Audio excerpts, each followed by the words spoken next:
This program contains dramatizations of the dark events in Salem Village in 1692.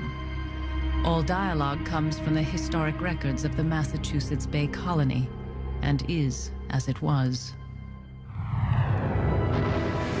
New England, 1692.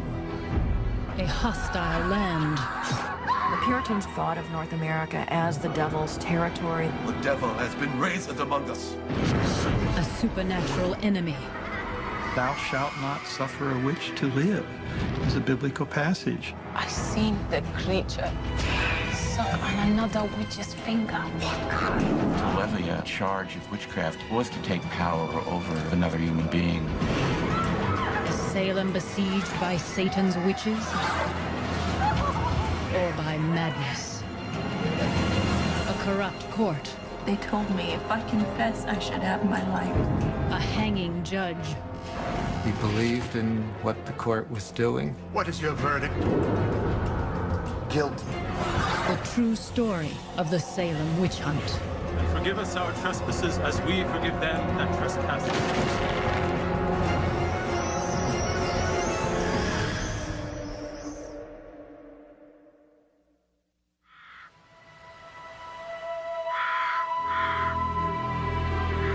In many ways, for many years, hath the devil been essaying to destroy the kingdom of our Lord Jesus here. But now, there is more than ordinary affliction.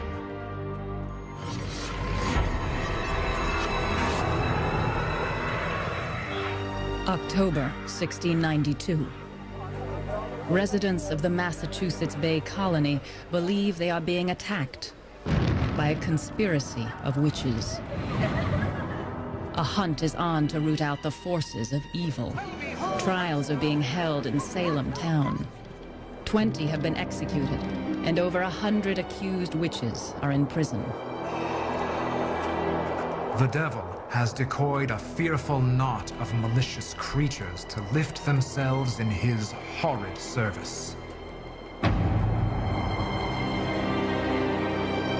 29-year-old Cotton Mather has been asked by the governor of the colony to write an account of the crisis. The things confessed by witches and the things endured by others will be the subject of this account of our affliction.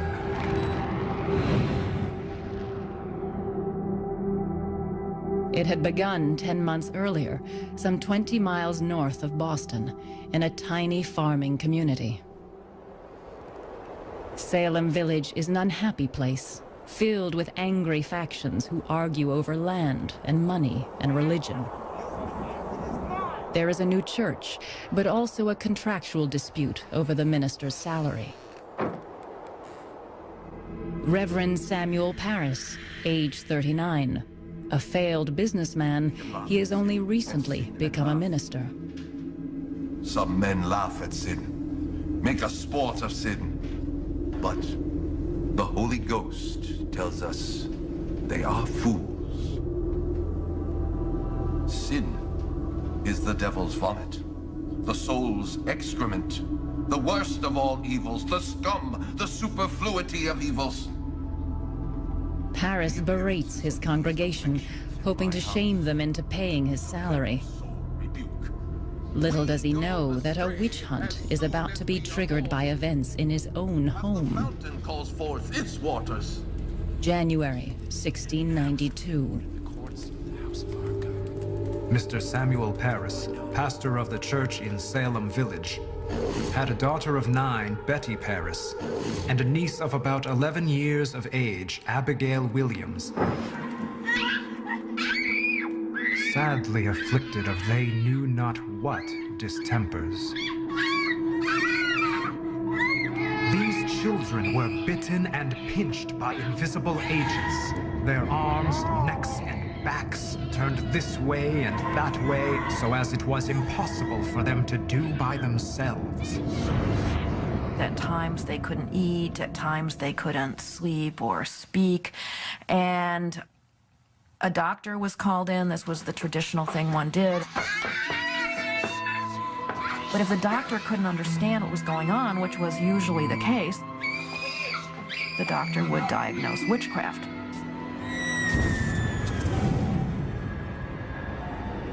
Witchcraft is an accepted reality in 17th century New England. The invisible world, full of malicious specters and malevolent witches, is as real to most Puritans as the rocks and trees. Witches were nasty people who went around cursing and producing damage. If you didn't give me something that I asked for, I might put a curse on your cattle, and 2 weeks later, your prize heifer might die. It was a pervasive belief at the time. It was built into the legal code of the common law. It was a crime as well as a sin. The crime of witchcraft is punishable by death. Cotton Mather had written a highly popular book 3 years earlier about bewitchings, including an account of 4 children named Goodwin, who, Mather said, were being tortured by invisible witches. The Goodwin children accused a woman known as Goody Glover as the person who had bewitched them. Goody Glover was brought to trial. She seems to have been Irish. She claimed to only speak Gaelic. They tried to get her to recite the Lord's Prayer, and Cotton Mather says in his book that no matter how many times they repeated it to her, she could not recite it accurately, and he regarded that as a sign that she was a witch. It was believed that no witch could accurately say the Lord's Prayer. Goody Glover was hanged in Boston on November 16th, 1688, for witchcraft. Witchcraft has its roots in folk magic. Since prehistoric times, there have been people who believe that charms and spells can improve fertility of crops and animals, fight sickness, show the future, or punish enemies. One early pagan god was half human, half goat. Early Christians added the wings of a fallen angel to make this their image of Satan. This cloven-hooved devil needed servants to do his bidding. So he recruited witches, generally women, occasionally men, asking them to sell their eternal soul in exchange for some sexual pleasure or earthly favor. The deal was then documented in his book, where the witch made her mark in blood.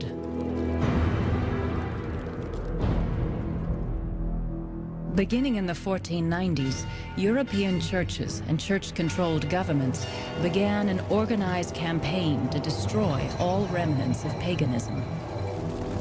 Over the next 150 years, an estimated 50,000 people are burned and hanged. But by the late 1600s, the worst of the European witch hunts are over. The world is entering a new era of secular government and science. It is a time of great change, and not everyone is happy about it, least of all the followers of a highly conservative religious movement, Puritanism. Puritans founded the Massachusetts Bay Colony in 1628. They called it their shining city on a hill, a frontier settlement run on strict religious principles. Puritanism was a religious movement that had arisen in England in the early 17th century, and the idea was to purify the English church of the sort of final remnants of Catholicism. Purification required a very strict interpretation of the Bible. The Bible, which was so crucial to Puritan thinking, is very clear on the issue of witchcraft. "Thou shalt not suffer a witch to live" is a biblical passage. Witches, it is believed, can send an invisible shape or specter to torment someone without being seen.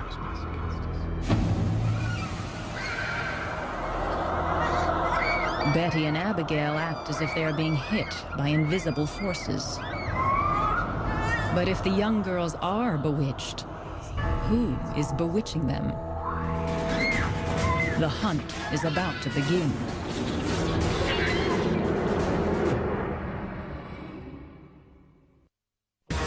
Time machine.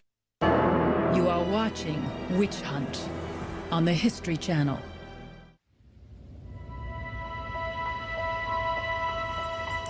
January 1692, and there is trouble in Salem Village. The minister's daughter and niece are exhibiting bizarre behavior. The village doctor says the girls are bewitched, but by whom? A neighbor suggests a folklore method for finding the witch. Paris's slave woman Tituba follows the neighbor's instructions. Paris's Indian servant afterward confessed that without the knowledge of her master, she had taken some of the afflicted person's urine, and mixing it with meal had made a cake and baked it to find out the witch. This witch cake is fed to a dog who, according to folk wisdom, will point the way to the guilty party. This clearly doesn't come out of Puritan theology. It comes directly out of popular magic culture, the kind of thing that Puritans were trying to suppress. Reverend Paris is outraged.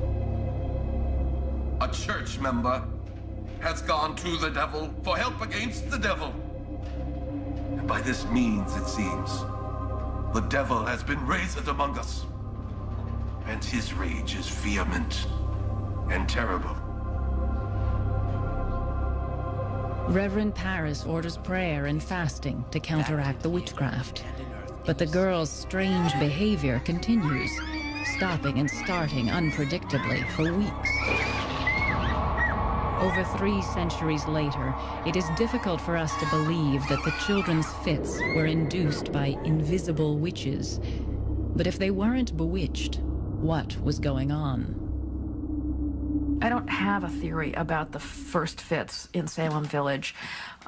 What we do know is that the fits that the little girls in Paris's household suffered are very similar to the fits of the Goodwin children and other children in England and America who were raised in pious homes. Children in 17th century Western society were not so much objects of affection within a family as they were sources of labor and young sinners who needed to be disciplined into good behavior. We go astray as soon as we are born. Undutiful children are the children of Satan, and unto Satan they shall go into the everlasting fire prepared for the devil and his angels. We can interpret it as children who are very deeply affected by concern for the ultimate fate of their souls. It seems to be a not usual but not unusual kind of pattern.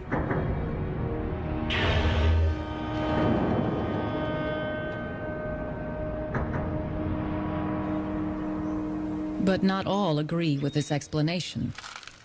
There are some who believe the girls' fits were triggered by poison. There's a theory that poisoning as it occurred in Salem is basically due to contaminated rye that led to hallucinogenic effects and all sorts of physical symptoms. Ergot is a type of fungus that grows on rye. People who eat bread containing this fungus have been known to experience nervous dysfunction. A victim twists and contorts in pain. In some cases, this is accompanied by hallucinations. In fact, LSD is derived from ergot fungus. But the ergot poisoning theory has been refuted by scientists and others. Some of them should have died from it, and the fact that 1 minute they're perfectly well behaved or at least perfectly normal in their physical appearance and asymptomatic, and the next moment they're having their fits or whatever, are inconsistent with the symptoms of convulsive ergotism.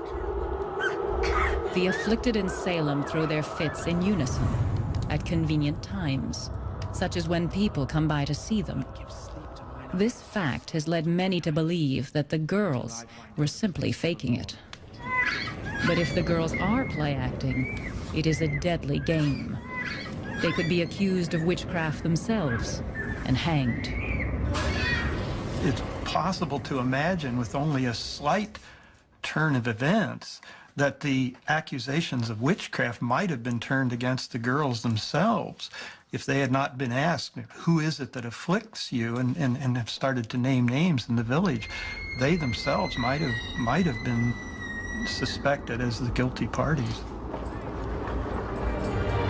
Pressured by Reverend Parris to name the witch whose specter is attacking them, Betty Parris and Abigail Williams point to an obvious scapegoat: Tituba. Documents describe her and her husband as Indians. They are slaves from Barbados. She is dark-skinned, dark, like the Puritans' mortal enemies, the Wabanakis. As the original Puritan colony spread to the north, the English began to encroach on Wabanaki land. In North America, of course, they found native residents. They believed that those people were worshipers of the devil. They also thought that the Native Americans did not really have a right to the land because they didn't cultivate it, and therefore the land was pretty much free for the taking. But as the Indians see it, the Puritans are trespassers, and worse. When a group of Wabanakis come to a town to trade, the militia captures them and sells them into slavery. They were mostly women and children. As you can well imagine, this angered the Wabanaki people to no end, and they were infuriated by the treachery that had led to the capture of so many of their people. Starting in 1675, the Wabanaki tribes launch a series of wars against the English.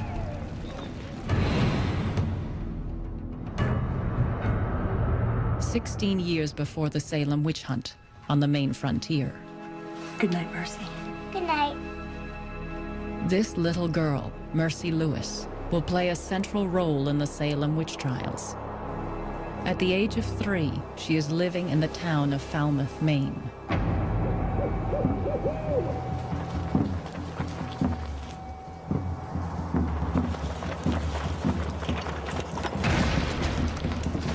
The attack is swift and brutal. 23 women and children killed or captured, 11 men dead. Mercy's grandparents, aunts, uncles, and most of her cousins are among the victims.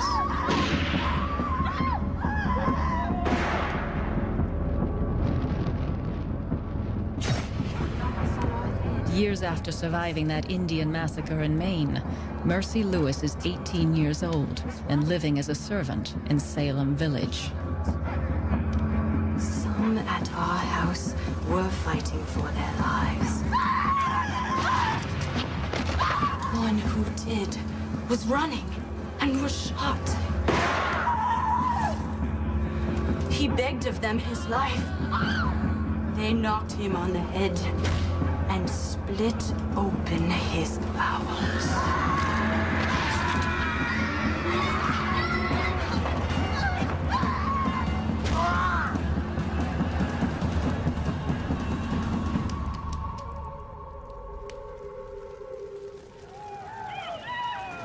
A 10-year truce with the Indians is coming to an end. News is grim. The town of York, Maine, is in flames. 50 dead, 100 taken into captivity by the Wabanakis. In January 1692, in Salem Village, it would have been bitter cold, and the news came from York about the Indian raid, not all that far away, and people must have been terrified. Soon after hearing news of renewed Indian attacks, Mercy Lewis begins throwing fits. just like Betty and Abigail, and they are joined by others. Mercy Lewis works for the Putnam family. Ann Putnam Jr., age 12, Ann's mother, age 30, and Ann's cousin, Mary Walcott, 17. All are now acting bewitched. And it's spreading. Salem Village is a very small community, and all the afflicted would have known each other very well. There were little girls, there were teenagers and 20-somethings, and then there were some married women who were also afflicted.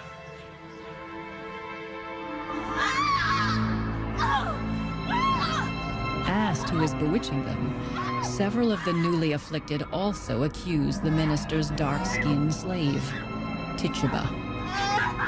Since the younger girl's accusations cannot be used as evidence in court, these new accusations by adult witnesses are critical. Witch! I will beat the devil out of you! Now, legal action can be taken against Tituba. A terrible machinery has been set in motion. It will take 20 people to their graves. Easy payments. Quiet comfort headphones. Hear the difference Bose technology makes. You are watching Witch Hunt on the History Channel. March, Salem Village. 7 girls and women possessed by horrifying fits. They claim to be bewitched, and it is Reverend Parris's Indian slave, Tituba, who is invisibly attacking them. Formal complaints are filed, transforming wild accusations into a legal procedure, one that unfolded in a building much like this one over 310 years ago.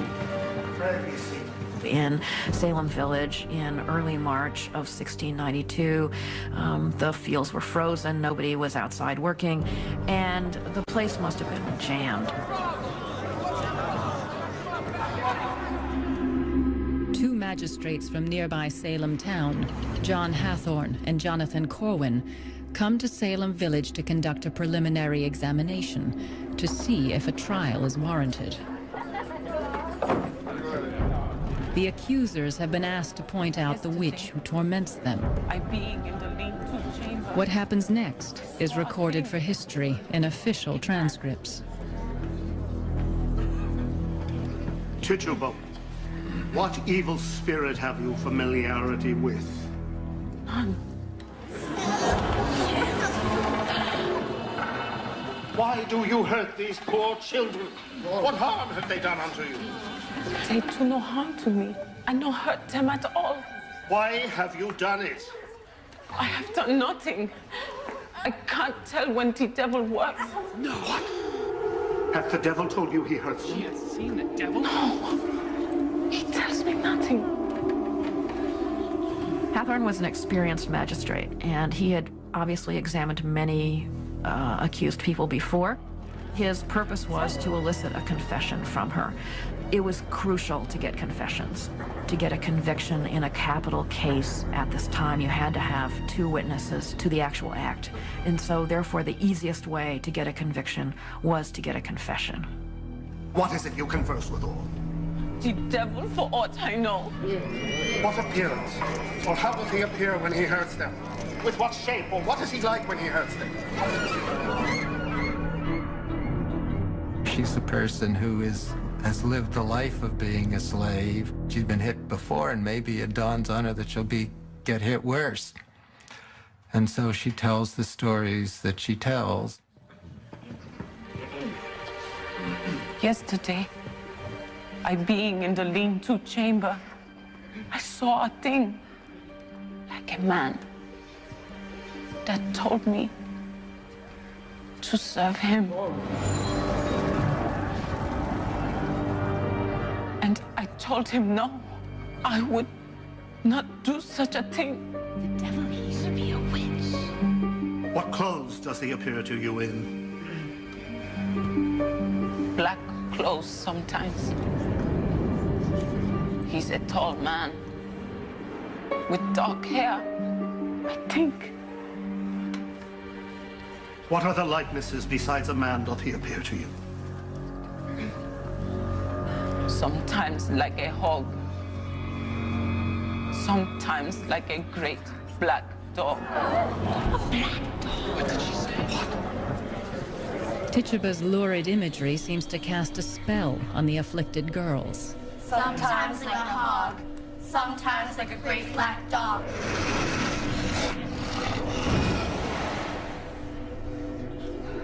I seen a yellow bird suck on another witch's finger. I seen a yellow bird suck on another witch's finger.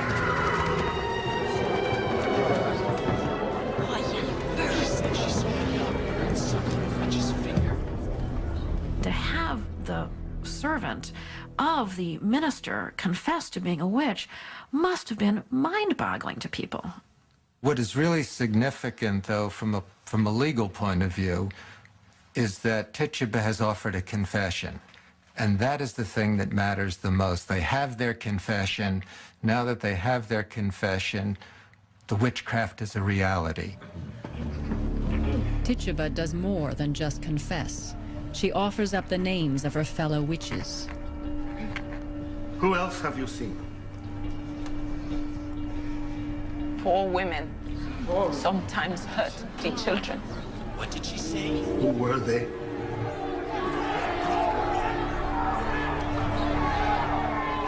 Goody Osborne.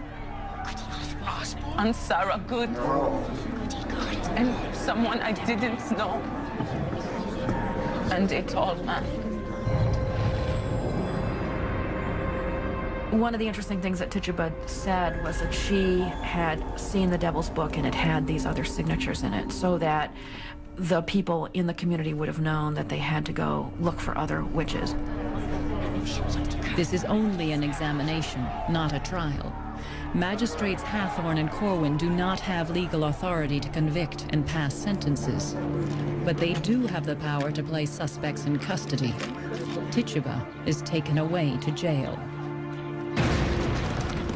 along with 2 other witches, Sarah Good, a beggar with a bad temper, and Sarah Osborne, a woman of supposedly loose morals.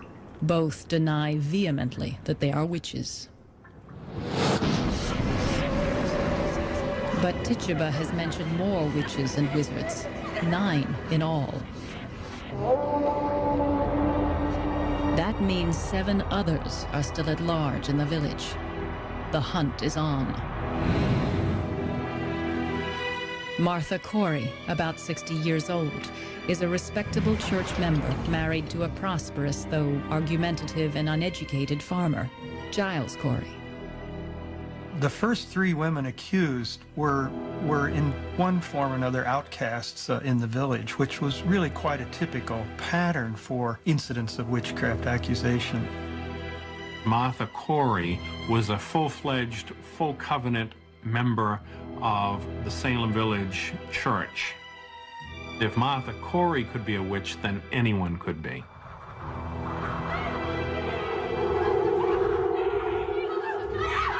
Ann Putnam Jr. and Mercy Lewis claim that Martha Corey's specter torments them.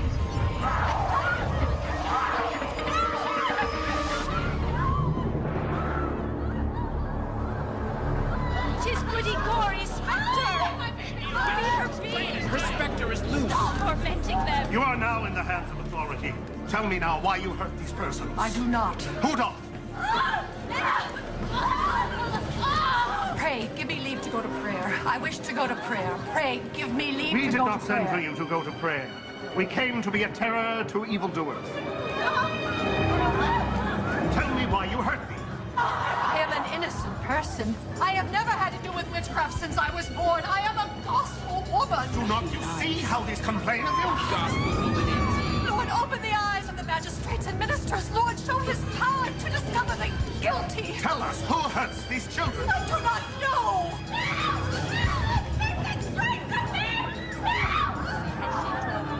In his examinations, Hathorne relies on what is called spectral evidence. A statement by a witness that she sees the specter of a witch do strange things. When you signed the Devil's Book, essentially you gave the devil permission to take your shape and to torment others. That invisible shape was considered a specter.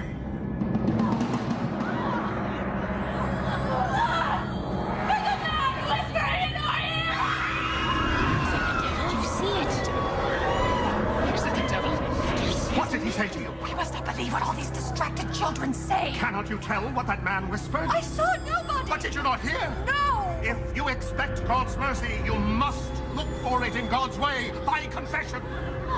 Do you not see how he's afflicted to charge you? Stop biting her lips. I order you to stop biting your lip.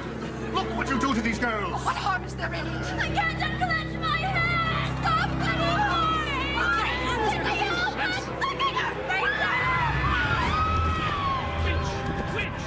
Why do you let that bird suck on your finger? The Lord have mercy. Tell me why you hurt these children or who don't. But I have no hand in it. But if you will all go hang me now, how can I help it? The more she objects, the more entangled she becomes. There is no way out of the madness. Somebody stop! The Aztecs engineer their empire with the help of human sacrifice. Tonight. Because that's what being a civilized person is.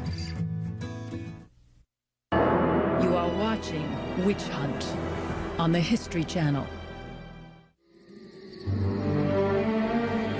Since the powers of darkness are turned upon us, 'tis a dark time.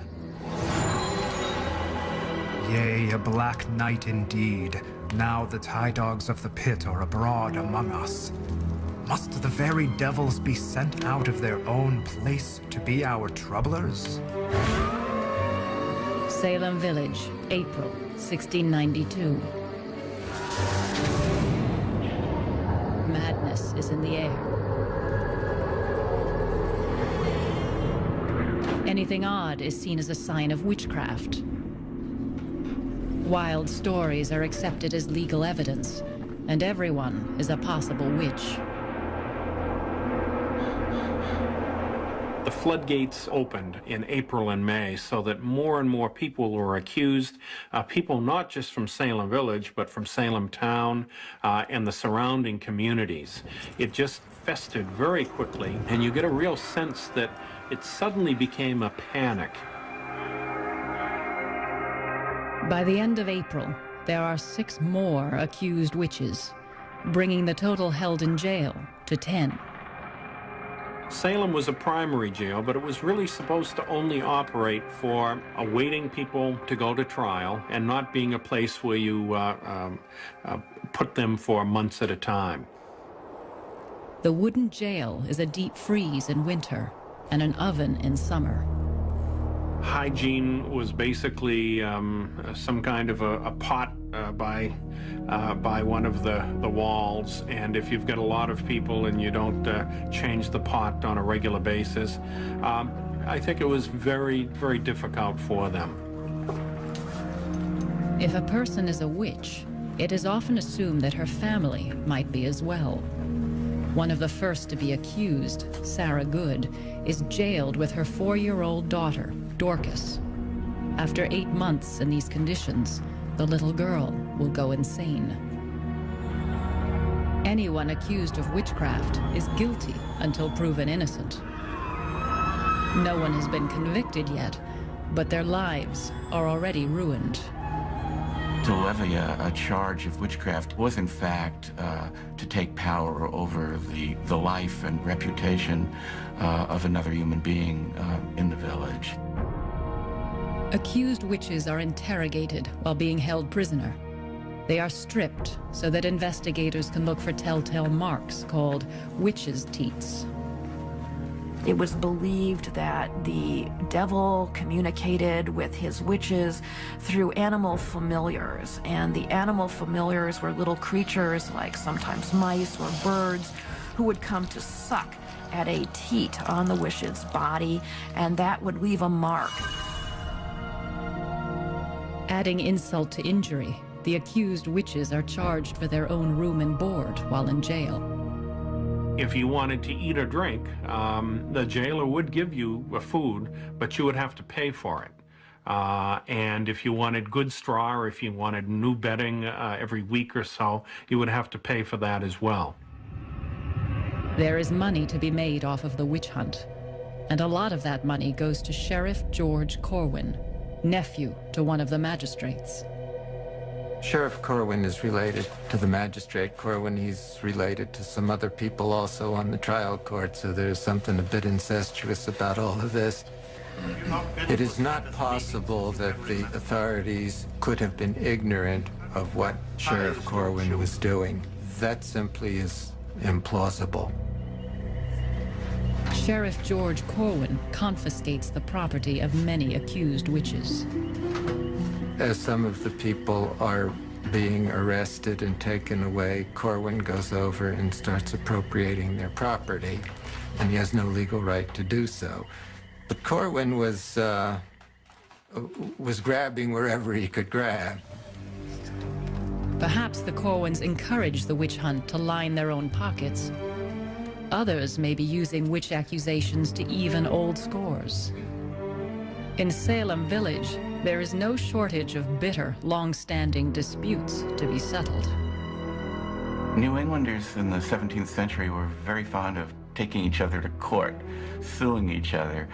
And there's, I think, a historical reason for that. One thing that's true of English popular culture is that it was pretty violent. People hit each other, beat each other. There was just a lot of physical violence going on. And one of the things the Puritans tried to purge in their model community was that physical violence.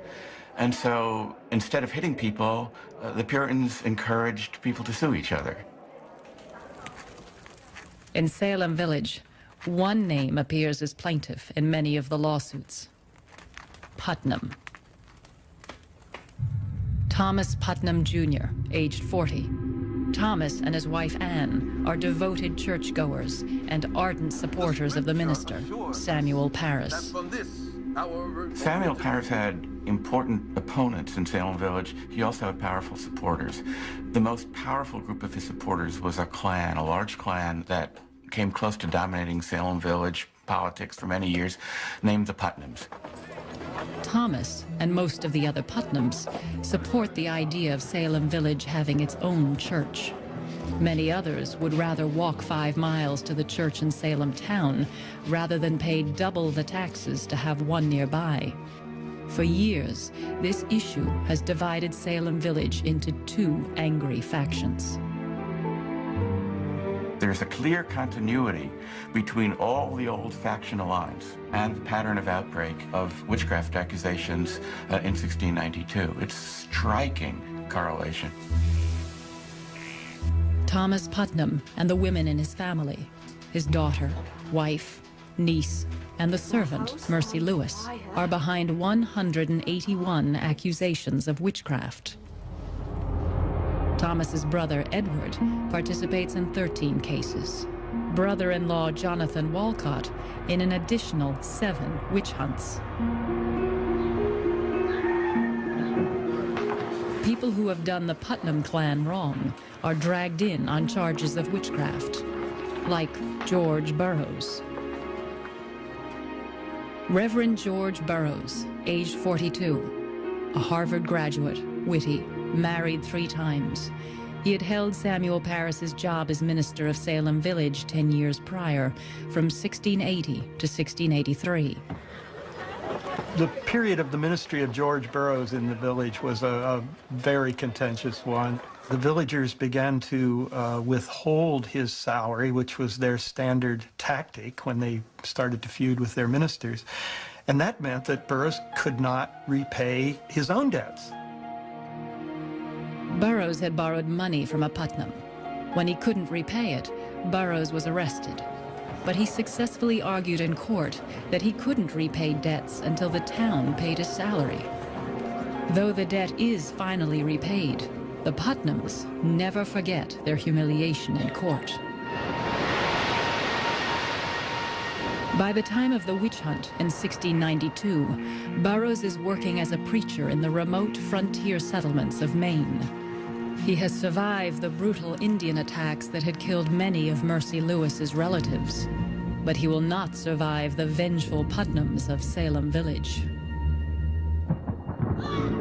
On the evening of April 20th, 1692, Ann Putnam Jr. says that the invisible specter of George Burroughs comes and speaks to her. She declared that Burroughs confessed to her that not only was he the leader of the witches, not only had he killed his first two wives, but he had also killed the wife and daughter of his predecessor, and most importantly of all, he had bewitched the soldiers who were fighting the Indians on the Maine frontier.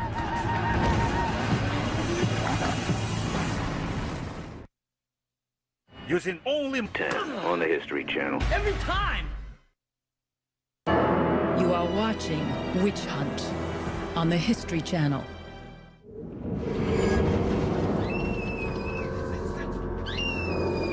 It has been 5 months since the first girls started having fits in Salem Village. Now, in May 1692, the hunt for the witches who caused those fits is about to become a crisis for the entire Massachusetts Bay Colony. Have you baptized your children? George Burroughs has been brought to Salem Village, all the way from Maine. During preliminary questioning, Reverend Burroughs displays a defiantly relaxed attitude toward religious ritual. When did you last partake in the Lord's Supper? It is so long since I cannot tell. Have you not been to a Sabbath meeting since you can remember? I was at meeting one Sabbath at Boston, part of the day, and at Charlestown, part of a Sabbath. The sacrament happened to be at both, but I did not partake of either. Is your house at Casco Bay haunted and filled with toads, as some say? Not haunted, no. But there are toads there in summer. Ask him if he has baptized his children. He is openly defiant. The arrest of George Burroughs captures the attention of the entire Massachusetts Bay Colony. Cotton Mather and other clergy are especially concerned. They already know about this renegade minister, George Burroughs. He has never been formally ordained by the Puritan Church. To be an ordained minister, you had to have a formally organized congregation of people who had formally become church members. Burroughs never successfully had an organized congregation. To Cotton Mather, Burroughs represents all that is wrong in a colony that is drifting away from its original religious purpose. Many of the settlers in Falmouth, Maine, lived themselves too like unto the heathen, without any instituted worship. The magistrates have the legal power to examine Burroughs, but not convict or hang him. The local jails are now crowded with accused witches awaiting trial. On May 27th, the governor orders a special court to convene in Salem town. There is a jury of men from around the county and a panel of distinguished judges. None of the judges had any particular legal training. They were merchants and other leaders of the colony. The Chief Justice, William Stoughton, is also Lieutenant Governor of the colony. He is known to be a rigid and dogmatic Puritan.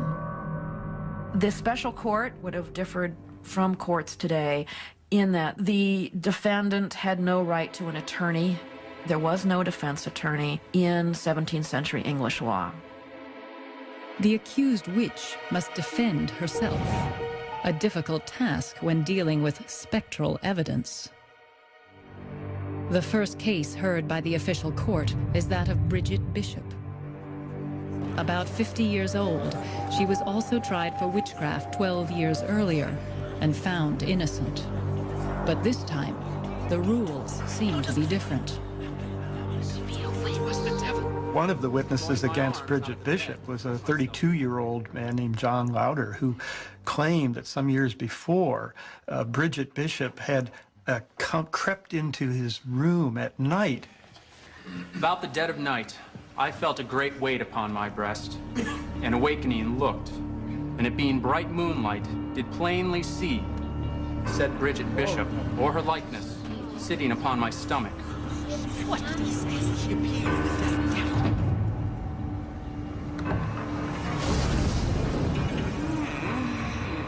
Now, of course, this was not literally Bridget Bishop. This was the specter of Bridget Bishop. This was Satan who had taken on the form of Bridget Bishop. And I had not the power in my hands to resist or to help myself. It was her specter. Bridget Bishop's accusers are not confined to the witness stand.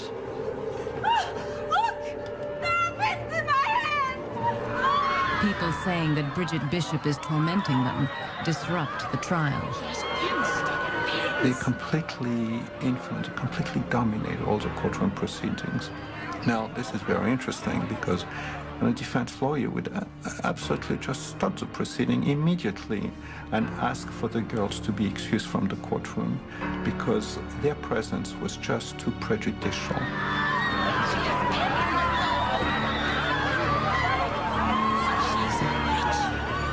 But in 1692, there is no defense attorney to object. Their afflictions are needed as evidence in order to hang the witches. Either someone stuck a pin in her, or she stuck it in herself.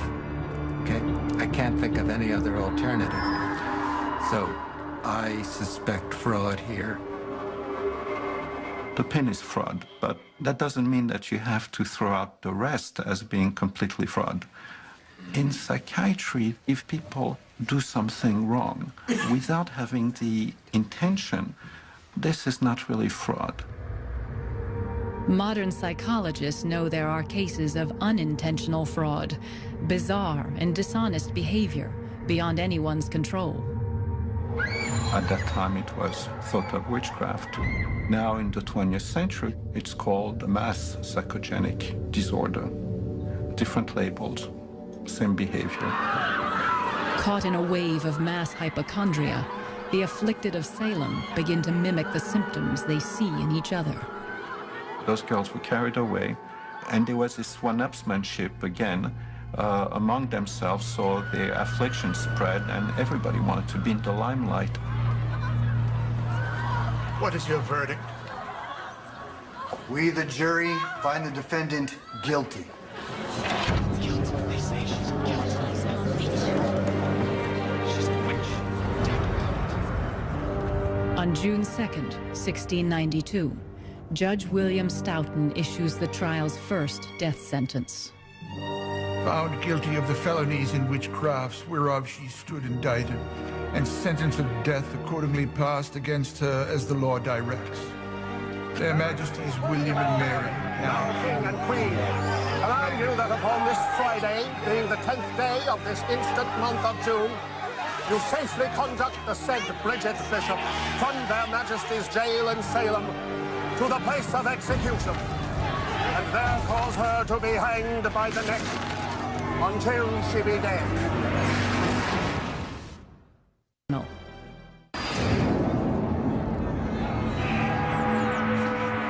On June 10th, 1692, Bridget Bishop becomes the first witch to hang in Salem Village. Hang the witch!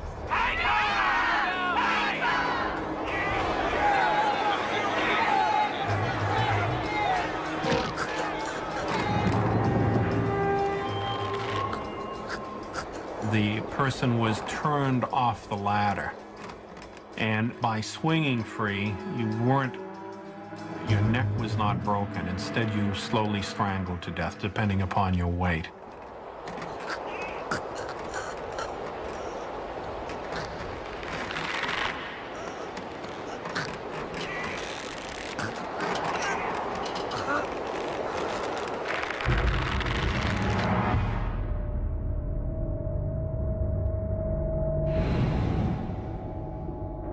Disgusted by the hanging, one of the judges resigns in protest. The witch trials carry on without interruption. July 19th in Salem Village. 5 more women are executed. Rebecca Nurse and Sarah Good from the village, and 3 more from neighboring towns.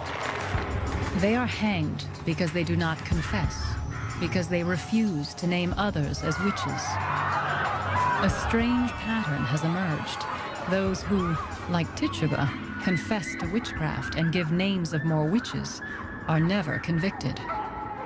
They wanted more confessions, and there was an implicit bargain that was being offered. You confess and we don't execute you. But not everybody is willing to accept that plea bargain.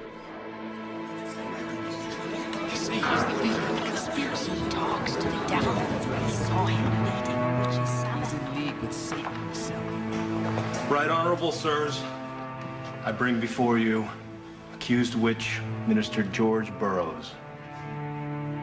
What we have in the case of George Burroughs is a quite detailed description that Cotton Mather included in Wonders of the Invisible World, and his account tells us pretty much what happened.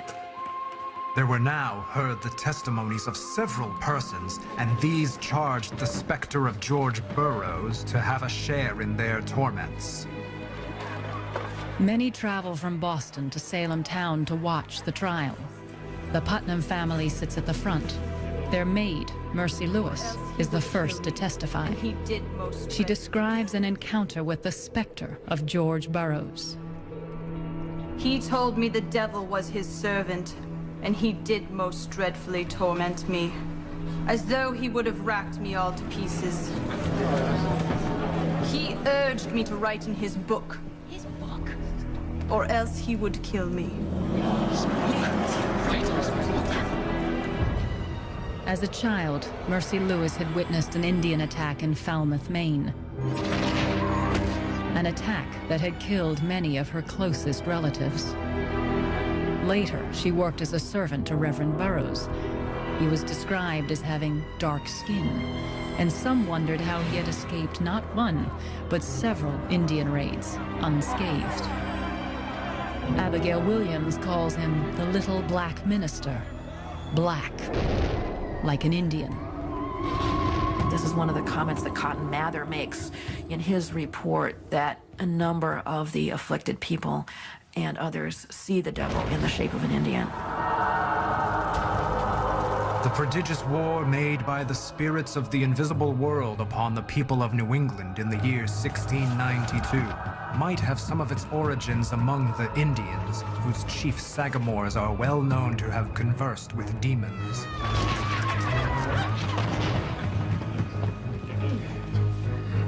George Burroughs, have you anything to say in your defense?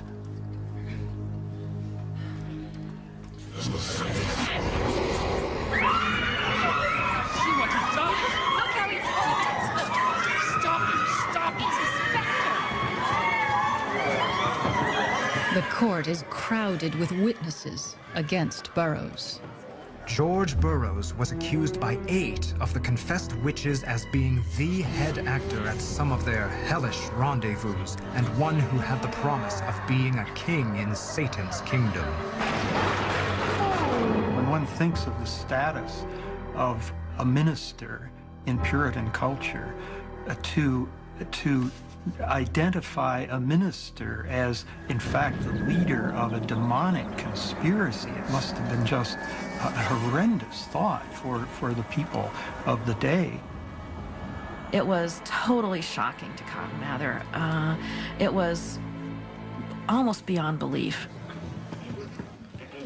Burroughs proclaims his innocence. He even goes a step further. He dares to challenge the very existence of evil specters. I maintain that there neither are nor ever were witches, that having made a compact with the devil can send a devil to torment other people at a distance. Why did he say there? It says there are specters. Burroughs' open defiance of Puritan theology is blasphemous. We, the jury, find the defendant guilty. Guilty? Guilty? Hang him! August 19th, the day of George Burroughs' execution. Minister Cotton Mather makes the long trek from Boston to witness the hanging.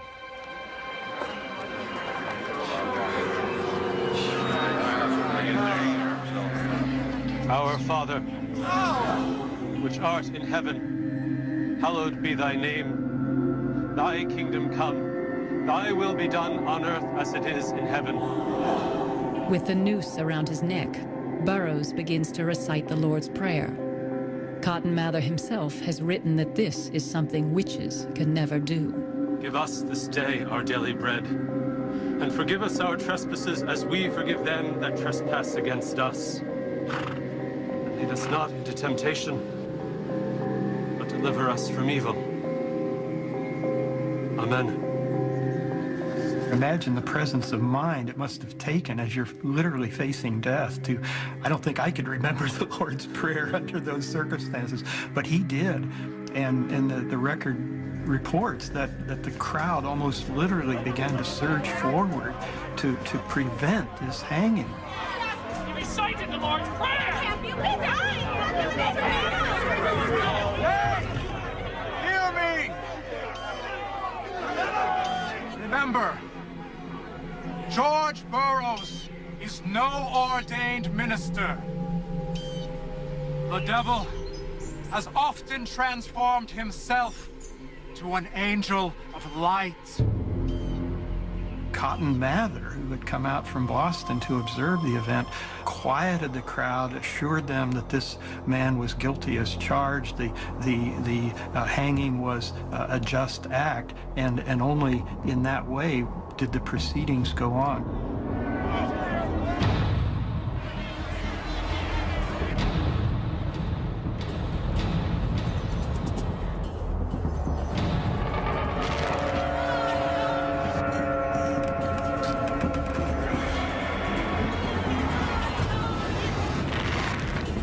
Burroughs is left to swing, slowly strangling to death. Cotton Mather's public endorsement of Burroughs' hanging will have deadly consequences. It heralds the bloodiest chapter of the witch hunt. The September executions. Ready to double your chances of landing the right job? The History Channel. September 1692. It is the final and bloodiest chapter of the Salem Witch Trials. By month's end, 9 more people will die by hanging. And worse.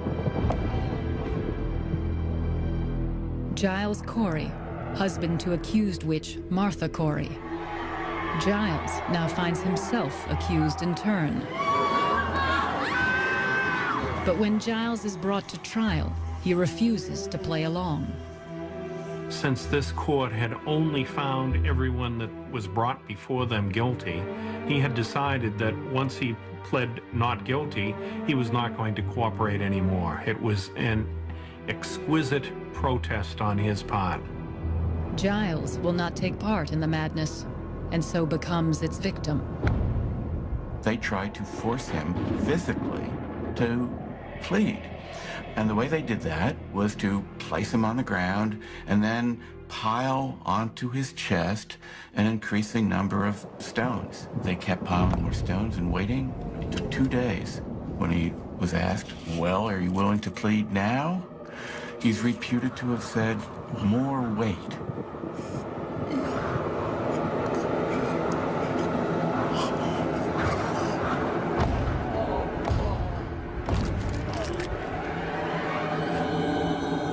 Finally, he died. A terrible ending. But they never convicted him of witchcraft. Giles Corey's wife, Martha Corey, also refuses to confess to witchcraft. She is hanged 3 days later, on September 22nd, 1692, along with 7 others who refused to confess to a crime they did not commit, or to accuse their neighbors in order to save themselves. They are martyrs, part of a growing trend of resistance to the witch hunt. There were people all along who had been waiting for a moment where they could step in the openly and credibly demand that the trials be stopped. And those people had to bide their time, because if they acted prematurely, they could be subject to accusation and death themselves. But I think that by mid-September, it had really reached the point where they realized it's now or never. As more and more people began to raise questions about the court, the debate became louder and louder in Boston in particular. Wealthy Boston merchant Thomas Brattle is one of those who begin to openly criticize the judge's methods. With respect to such as confess themselves to be witches, I cannot but tell you, they do often contradict themselves. Even the judges themselves have caught them in flat lies. But the judges then vindicate these confessors and say the devil takes their memory. Some confessors who have named others as witches in exchange for their own lives begin to have second thoughts. 17-year-old confessed witch Margaret Jacobs. Her accusations help hang Minister George Burroughs and her own grandfather, 80-year-old George Jacobs. The day after her grandfather is executed, Margaret Jacobs dictates a letter to the judges. What I said was altogether false against my grandfather and Mr. Burroughs. They told me if I would not confess, I should be put down into the dungeon and would be hanged. But if I confess, I should have my life. She really felt responsibility for that, and she thought she would rather die than continue to play this game of pretending, as the others were doing. And Margaret Jacobs is not the only one recanting her confession. Soon, the judges have no choice. They begin to try even those who have cooperated. Not surprisingly, people stop confessing. The wild accusations come to an abrupt halt. Cotton Mather's own father, Reverend Increase Mather, writes a powerful plea to the court. The whole thrust of the document was to issue warnings about the dangers of improper accusations. And they sum it up in the phrase, it were better that 10 accused witches should be spared than that one innocent person should die. At the end of October, the governor dissolved the court. When the trials resumed in regular courts, spectral evidence was no longer allowed. But they did have to have more trials. There were still a lot of people in jail. Those people could not simply be freed. They had to be brought through a judicial process. And in fact, 3 more people were convicted, but the governor reprieved all of them. When Judge Stoughton, who had presided over the Salem Witch Trials, hears that the governor has reprieved the last 3 witches, he rages. Thereby the kingdom of Satan is advanced, and the Lord have mercy on this country. William Stoughton was a true believer. He believed in what the court was doing. He believed in what he was doing. That's who he was. It takes another 3 months before the 49 remaining accused witches are released. 3 have already died in jail while awaiting their freedom. Margaret Jacobs' release is delayed because she doesn't have money for her jail fee. Tituba had been the first person accused. A year after her arrest, she is released to a new master because Reverend Samuel Parris refuses to pay her jail expenses. 1697. One of the judges, Samuel Sewell, asks for the public's pardon in their prayers, that God will prevent his past sins from further damaging the country. 1703. The General Court of the Massachusetts Bay Colony throws out most of the evidence used in the witch trials. 1706. At the age of 24, Ann Putnam Jr. makes a formal apology to her church and to the families of those she helped execute. I did it not out of anger, malice, or ill will to any person, but what I did was done ignorantly, being deluded by Satan. 1711.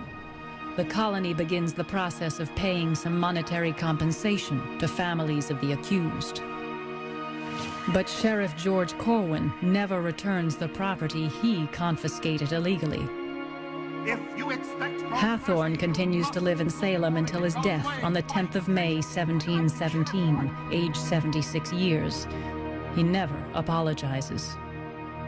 After 1692, there are no more prosecutions for witchcraft. People didn't stop believing in witches overnight, but the legal system stopped dealing with accusations of witchcraft. The legal system was simply not willing to engage with the folk belief of individuals that their neighbors were witches any longer. It was too devastating, I think, psychologically. There were too many people who had died.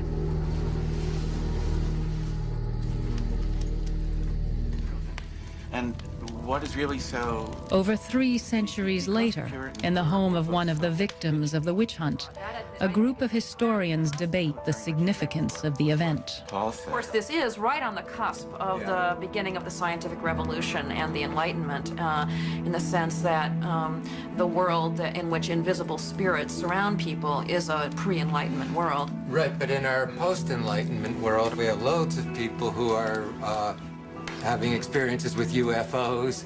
So I think this theory of progress, it just isn't linear. There is such an assumption that we would know better now.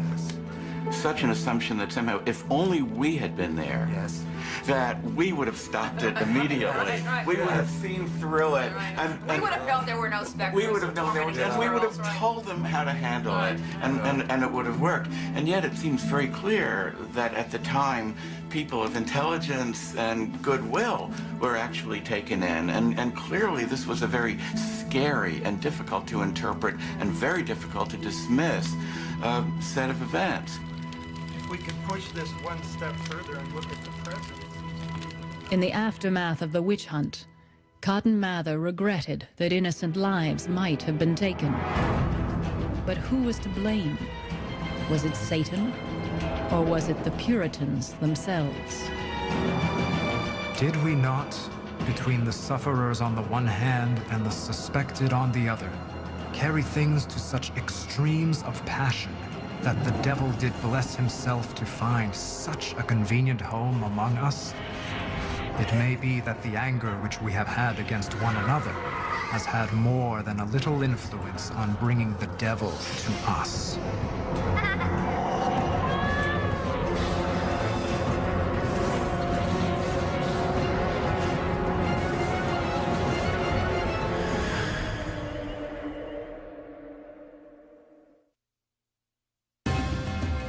Fabulous palaces and temples, aqueducts, artificial islands. When they created their